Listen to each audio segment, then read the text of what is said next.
প্রিয় দর্শক আসসালামু আলাইকুম। আমরা এখন সকালের টল উঠেছি সমুদ্র থেকে।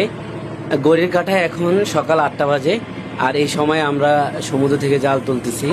আর আপনারা দেখতে পাচ্ছেন যে আজকের আবহাওয়া অনেকটা গম্ভীর টাইপের, আকাশে মেঘ রয়েছে। রাত্রে বৃষ্টি হয়েছিল এবং এর মাঝে আমরা গভীর সমুদ্র থেকে জাল তুলতেছি। দর্শক, খুব সুন্দর সুন্দর মাছ এসেছে এই ট্রলে, আপনারা দেখতে পারবেন। তো ভিডিওটা কন্টিনিউ করুন। আর আপনাদের কাছে আমার একটা রিকোয়েস্ট, অবশ্যই পেজটি ফলো করে এবং ভিডিওটি শেয়ার করে দিবেন, লাইক কমেন্ট শেয়ার করে দিবেন। তো দর্শক, এই যে আমরা ট্রলটা উঠাচ্ছি, এই ট্রলটা সকালের ট্রল। আর আমরা এখন যেখানে ফিশিং করতেছি এখানে পানির গভীরতা হচ্ছে প্রায় 60 মিটারের মতো।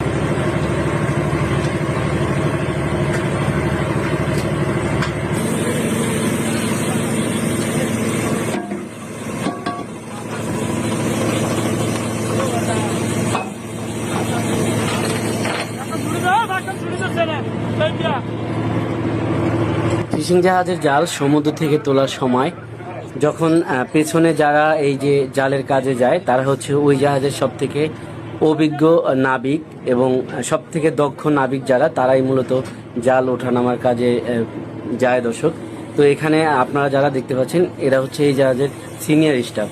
তো দর্শক, আমরা এখন বঙ্গোপসাগরের যেখানে ফিশিং করতেছি এখান থেকে আমাদের যদি কোনো কিনার খুঁজতে হয়, প্রায় 10 ঘন্টা আমাদের এই জাহাজটা চালিয়ে তারপরে কোনো কিনারের দেখা আমরা পাবো। আমরা এখন যেখানে ফিশিং করতেছি এখান থেকে যদি আমরা উত্তর বরাবর চালিয়ে যাই তাহলে আমরা মহিপুর এবং কুয়াকাটা পাবো, এবং সেই জায়গা আমাদের এখান থেকে প্রায় 100 নটিক্যাল মাইল উত্তরে।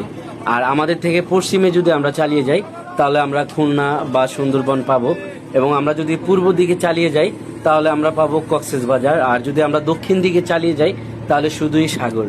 তো দর্শক, এই জায়গাটায় আমরা ফিশিং করতেছি, এই লোকেশনটা একজাক্টলি আমার মনে নাই। তো অন্য কোনো ভিডিওতে আমরা কোন লোকেশনে ফিশিং করি সেটা আমি আপনাদেরকে দেখাবো ইনশাল্লাহ।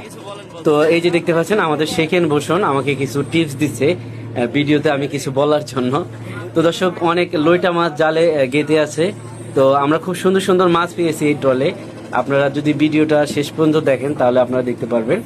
তো অবশ্যই ভিডিওটা কেমন লাগলো এবং এই ফিশিং ভেসেল সম্পর্কে আপনার যে কোনো কিছু জানার থাকলে অবশ্যই কমেন্ট করে জানাবেন।